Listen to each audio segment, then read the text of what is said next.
Hi, in this video we're going to be working on how to multiply and divide integers. So before we do that, we first have to know a couple rules.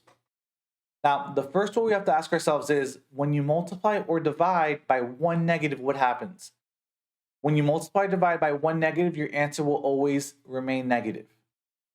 If you multiply or divide by two negatives, your answer is going to always become positive. So once again, just two rules you have to remember. One negative remains negative, two negatives becomes positive. Sounds good? Okay, let's begin. So for the first slide, I just want to do it with you all. So just go ahead, 4 divided by negative 2. When you see these, just divide normal. What's 4 divided by 2? 4 divided by 2 is going to be 2. But you have to ask yourselves how many negatives you have in the problem. You have 1. So what does that mean? Your final answer is going to be negative 2, and that's it. Looking at B, negative 3 times 8. Once again, just multiply the numbers. 3 times 8 is 24. How many negatives do you have in the problem? You have 1, so your answer is going to remain negative. C, 8 divided by 2 is 4. How many negatives do you have in the problem? 1. So your answer is going to be negative 4. And last one, 6 times negative 2. Don't worry about the negative. Just ask yourself, what is 6 times 2? It's 12. How many negatives do you have in the problem? You have 1. So your answer is going to be negative 12. And that's my final answer.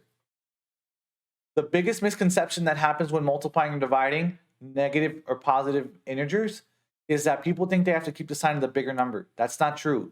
Everything that you saw in the last video, which was adding and subtracting integers, applies to that.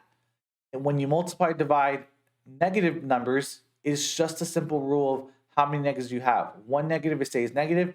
Two negatives, it becomes positive. And that's it. So what happens when there's two negatives in the problem? Let's go ahead and try it. Same thing. 4 divided by 2 is 2. How many negatives do you have?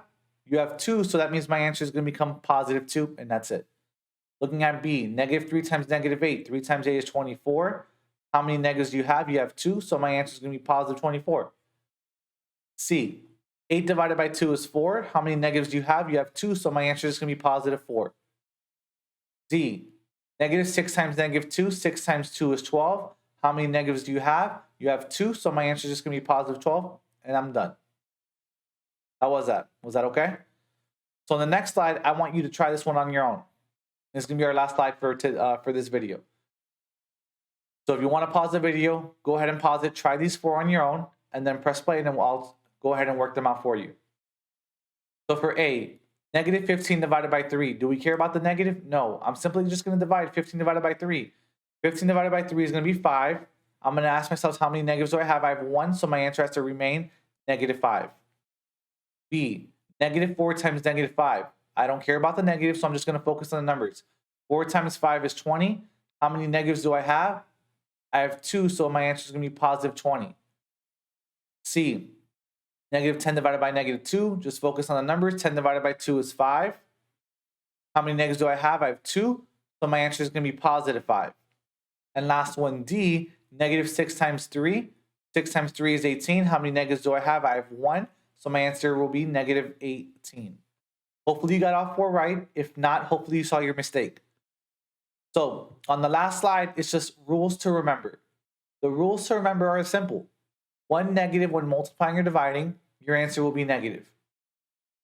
2 negatives when multiplying or dividing, your answer will be positive. And that's all. So definitely write these rules if you need them. Write them down in your notebook. Make sure you have them, because if you know these basics, it's going to help you in algebra. Okay, so thank you for watching and best of luck.